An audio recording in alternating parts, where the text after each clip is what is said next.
Le 30 septembre 1955, à Adjamé, est née une lionne, une guerrière, une Amazone. Son nom, c'est Ndri Nguessan Hélène, et c'est mon inspiration. À 3 ans, elle perd sa mère. À 5 ans, elle perd son père. Et elle se retrouve toute seule. Et elle plonge dans une misère tellement extrême qu'on la surnomme Jésus-Christ Bla. Et Bla, en baoulé, dialecte du centre de la Côte d'Ivoire, veut dire femme. Donc Jésus-Christ en femme. Parce que c'est une femme de misère. Et à 5 ans, on la livre en tant que servante à Bingerville. Et nous parlons là des années 60. Donc Bingerville étant une grande ville de la Côte d'Ivoire maintenant, étant en fait un petit village ébrié dans le temps que personne ne connaissait à condition que vous soyez ébrié. Donc elle devient servante là-bas jusqu'à l'âge de 10 ans.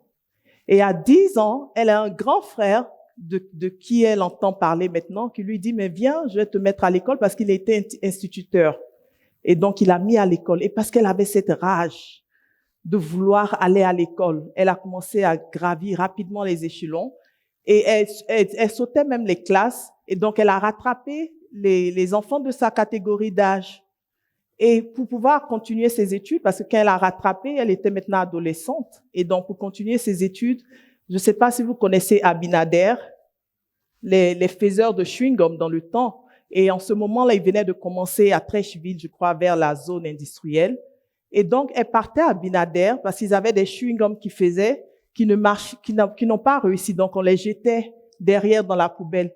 Donc, elle partait, elle ramassait ces chewing-gums-là et elle les vendait. Et c'est avec ça qu'elle mangeait.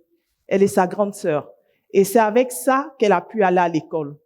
Donc, après ses études secondaires, elle a eu un diplôme aux cours locaux de stéréodactylographie. Je ne sais même plus si ça existe, ce genre de truc. Donc, voilà, comme ça, elle a rencontré mon père, elle s'est mariée, et elle a eu 6 enfants, dont je fais partie. Et voilà commence la misère. Parce que quelqu'un qui s'est toujours battu toute sa vie, tu estimes qu'en te mariant, la vie serait un peu plus rose. Ben non. 6 enfants, 2 petits salaires de fonctionnaires, on sait très bien combien les fonctionnaires gagnent, Madame la ministre.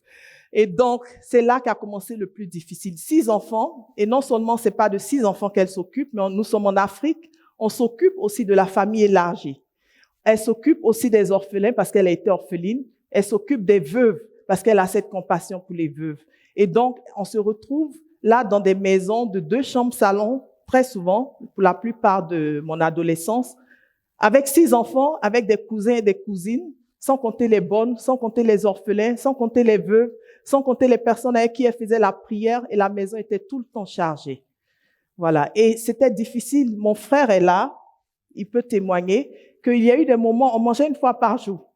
Et c'était à midi, et c'était un placali de 100 francs pour 6 enfants.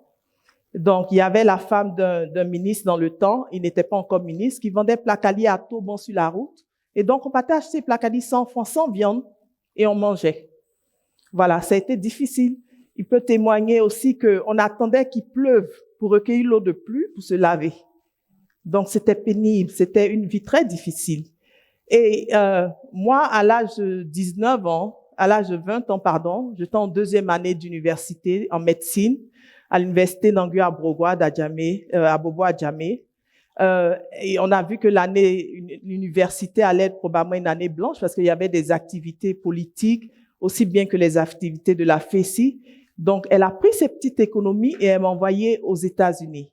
Voilà. Et bien avant que j'aille aux États-Unis, à l'âge de 7 ans déjà, elle m'avait mis dans le commerce qu'elle faisait parce qu'elle vendait un peu de tout. Elle avait des maquis, elle avait des restaurants, elle travaillait à la RTI en tant que simple secrétaire, mais elle avait même un maquis au RFK, qui est un coin de restaurant à la RTI, la radiodiffusion télévision ivoirienne, pour ceux qui ne connaissent pas.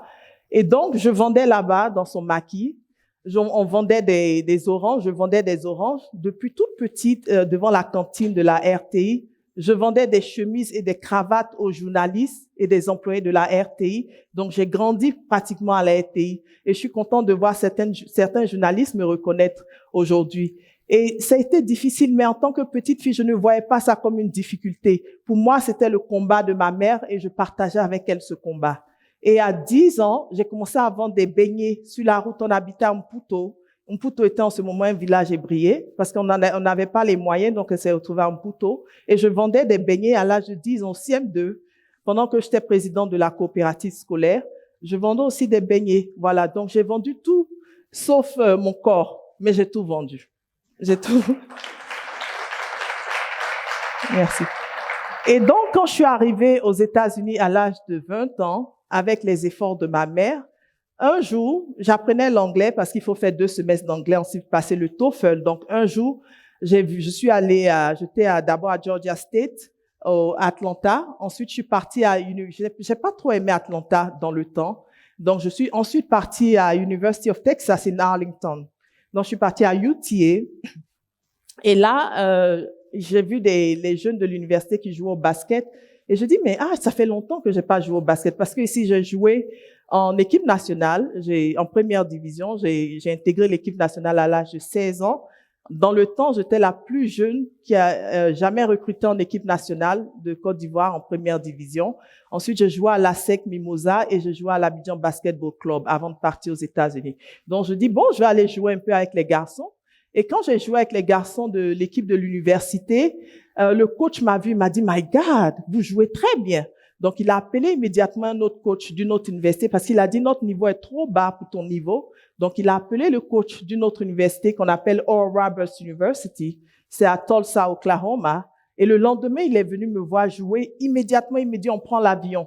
Il faut qu'on aille te voir jouer là-bas. Donc, je suis partie. Et dès que j'ai joué, ils me disent, bon, on te signe une bourse d'études. Donc, tu vas absolument rien payer. Et c'était en première division NCAA, donc c'est la compétition universitaire la plus élevée là-bas. Et donc, j'ai dit d'accord. Donc, ils ont pris mes études en charge. Je ne payais absolument rien. Pour moi, c'était le dream come true. Et c'est de là qu'on va en WNBA. Donc, vraiment, je comptais jouer en WNBA. Et là, parce que je suis tellement forte, tellement forte, qu'ils ont commencé à mettre 2 personnes pour défendre sur moi. Et avec ça, les blessures ont commencé. Donc, en plein match, j'ai l'épaule qui est carrément tombée, qui balançait comme ça. Et j'ai perdu l'usage de la main pendant 2 mois, mais il fallait revenir parce que la compétition le demande. Donc, on te remet rapidement sur pied là. On s'en fout du reste. Donc, je suis revenue. Je me suis fait mal au genou. Il fallait me faire opérer. Et là, ça commençait à être très grave. Donc, je dis, je vais plus jouer parce que je risquais d'être paralysée. Et il y a une autre université en Californie qui me dit, non, on va vous prendre avec vos blessures, on va manager, oui, on va gérer ça, ne vous en faites pas. Donc là, moi, je vais en Californie pour jouer à Vanguard University, où nous avons été aussi championnes, parce qu'à Oral Roberts, on a été non seulement championnes de notre conference, qui est le Mid-Continent Conference, mais on a aussi participé au Western Final Four, qui est vraiment un big deal là-bas. Donc, je suis partie en Californie, j'ai joué là-bas aussi, on a été championnes là-bas. Et après ça, j'ai eu tellement de injury, donc j'ai eu tellement de blessures à la tête, au cerveau, parce que je me cognais, je tombais, c'était vraiment agressif, qu'il m'a fallu arrêter carrément de jouer. Donc j'ai perdu ma bourse d'études et j'ai tout perdu. Voilà. Mais qu'est-ce qu'il faut faire? Je suis tombée dans la dépression totale. Et il a mentionné Sergio. Sergio est mon grand frère depuis longtemps, depuis une vingtaine d'années. Donc il a été celui-là qui m'a dit, mais il faut te relever. Donc, j'ai pris un boulot à un mall. Donc, imaginez une petite fille qui est brillante à l'école, toujours première de sa classe, depuis le CP1 jusqu'à maintenant. J'ai reçu des prix ici en Côte d'Ivoire. Le prix Chération de toutes les écoles de la commune de Cocody ont dicté. Donc, je suis brillante et je me retrouve là en train de travailler dans le mall, en train de maquiller des gens. Mais il fallait le faire et je me suis dit, si je le fais, il faut que je sois la première. Donc, pour moi, c'est l'excellence dans tout ce que je fais ou rien d'autre. Et donc, j'ai fait mes preuves comme ça. Et quand la possibilité est venue d'avoir mes papiers, que j'ai eu mes papiers, je suis retournée à l'école. Et là, il fallait que je prouve que je suis aussi intelligente. Donc, j'ai immédiatement fini mon bachelor. J'ai entamé avec mon MBA. Et là, j'ai fini avec une note tellement parfaite qu'on m'a donné une médaille d'or à South University.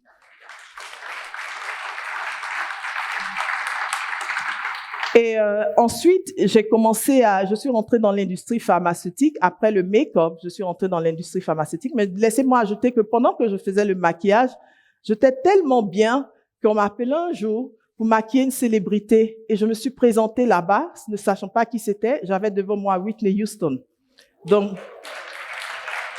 j'ai maquillé Whitney Houston, j'ai maquillé Erykah Badu, j'ai maquillé Madame Gbagbo dans le temps quand elle était venue à Atlanta. J'ai aussi maquillé Nancy Wilson des Supremes. Donc, parce que j'étais la meilleure dans ce que je faisais. Donc, je suis rentrée dans l'industrie pharmaceutique et après ça, je suis allée travailler pour American Cancer Society et le Bill Gates Foundation. Donc, j'ai eu l'opportunité de rencontrer le milliardaire Bill Gates et j'ai commencé à faire mes preuves. J'ai été directrice aussi à Orange aux États-Unis avec 46 employés partout dans le monde. Je suis rentrée ensuite dans la Silicon Valley et j'ai fait mes preuves. Et là-bas, j'ai reçu plein de prix. J'ai reçu des prix d'excellence de toute la compagnie de Abbott, du CEO de la compagnie pour le travail que je fais. J'ai reçu aussi le premier prix, le Clinical Star Award à Gilead, qui vend aussi les produits pharmaceutiques pour prévenir la séropositivité, la transmission de ce virus-là. J'ai travaillé là-bas et ils ont dû créer un prix spécial pour moi parce que j'étais tellement excellent dans ce que je faisais et j'ai pu positionner cette compagnie à l'échelle mondiale comme le sponsor de choix. Donc, ils m'ont créé un prix spécialement là-bas. Et donc, c'est comme ça, j'ai aussi travaillé pour Pfizer jusqu'à ce que j'en arrive là. Voilà. Donc, je voulais vous dire simplement aujourd'hui qu'on peut partir de rien. On peut partir de zéro, où on mange placali 100 francs une fois par jour. On peut avoir des rêves et tout peut chambouler d'un moment à l'autre. Mais comment est-ce qu'on fait après ça? C'est là le plus important, votre réaction quand vous avez ce genre de truc en face de vous. Donc, comment vous réagissez? C'est là le plus important. Il faut se relever. Et là, je veux dire à toutes ces personnes aujourd'hui qui sont découragées, parce qu'il y a des gens qui ne sont pas nécessairement à zéro, mais qui sont à un certain niveau dans la vie où ils sont découragés. Vous avez ce plateau-là que vous avez atteint et vous vous dites, oh, c'est fini, je suis trop âgé pour retourner à l'école. Moi, je suis en train de finir une thèse en PhD. Je suis en train de faire un PhD en leadership. Et à 44 ans, j'estime que je suis encore très jeune. Et pourquoi pas ajouter un autre PhD? Donc, je suis en train de le faire. Je veux me former. Je veux être la meilleure. Je ne peux pas être la meilleure partout, mais je serai la meilleure dans ce que je fais. Et c'est pour ça que je suis là pour vous encourager. Soyez les meilleurs dans tout ce que vous faites. Partout où vous êtes, il faut qu'il y ait des prix. Même s'il n'existe pas des prix, il faut qu'on puisse créer ces prix-là pour vous. Parce que vous êtes les meilleurs. Vous êtes les meilleurs. Ça m'a fait tellement plaisir d'entendre tous ces témoignages. Hein. Les femmes sont puissantes. Les femmes ont une puissance. Et donc, moi, aux États-Unis, ça n'a pas été facile parce que vous savez, il y a le racisme. Je suis africaine, donc j'ai un gros accent africain quand je parle l'anglais parce que je suis partie à l'âge de 20 ans. Mais ça ne m'a pas arrêtée. Aujourd'hui, je suis la seule noire, mais la seule noire africaine dans l'équipe exécutive de la compagnie. Et ça a été mon cas dans la plupart des compagnies où je suis passée. Et donc, je suis là pour vous montrer, je suis l'exemple palpable, je suis le modèle pour vous dire que c'est possible. Il faut oser, il faut rêver, il faut se battre tous les jours. Aujourd'hui, ma mère qui était Jésus-Christ blanc, aujourd'hui, elle est américaine. Elle est américaine, elle peut être fière de moi et vraiment, elle s'est battue tous les jours. Elle n'a pas abandonné. Elle s'est battue tous les jours pour que je sois où je suis. Et c'est elle mon inspiration. Je vous remercie.